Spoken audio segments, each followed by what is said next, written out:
Құрметті YouTube көрермендерім, мына редискамен жасаған салатым дайын болды. Өте бір керемет дәмді болды. Мен сіздерге де осылай кеңес беремін жасауға. Мына жаңа жылдың қарсаңында таптырмас салаттың бірі болып тұр.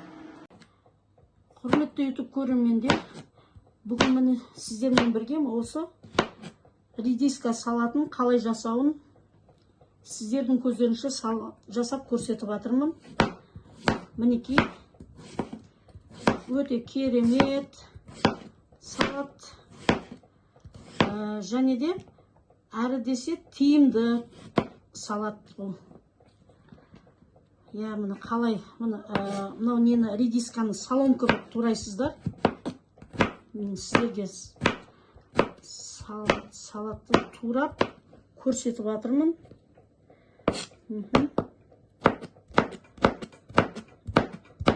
Мінекей редискамызды соломка қылып турап алдық.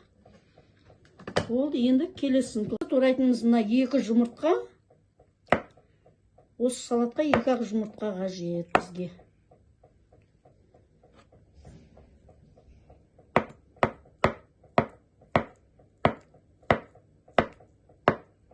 Мінекей жұмыртқамызды да турап алдық.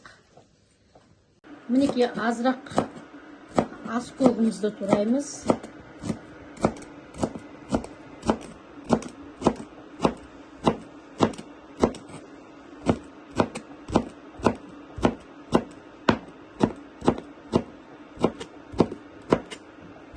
Мінекей тағы 3-4 көк пиязымызды тура жібереміз.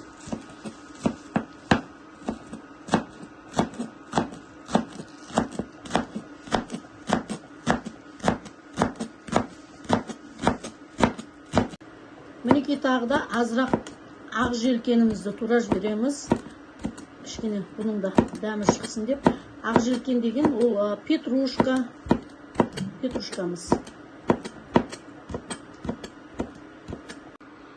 Мінекей құрметтілерім, сіздерге айтам дегенім бұл, осындай салатының қай тұсын таңдау керегін. Мұна ашық көк светін таңдайсыздар.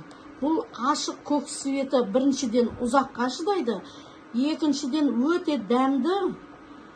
Сосын мысалға қай салатқа қоспасаңыз да бір өзінің бір керемет дәмі, түрі де бір ашық свет болып, сіздердің салаттарыңызға керемет көрініс беріп тұрады.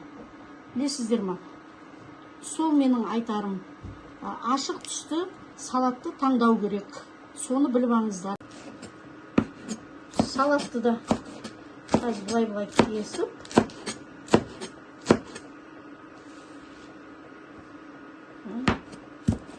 Бұл салатты қолмен біртіндеп турап саласаңыздар болады, қолмен де.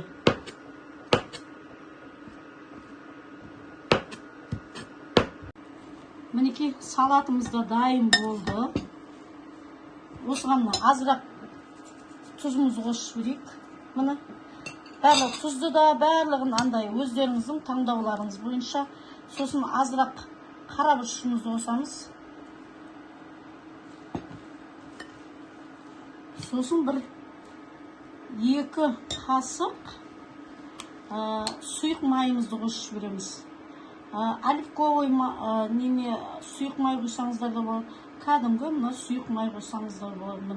Мен былай қосып жібердім.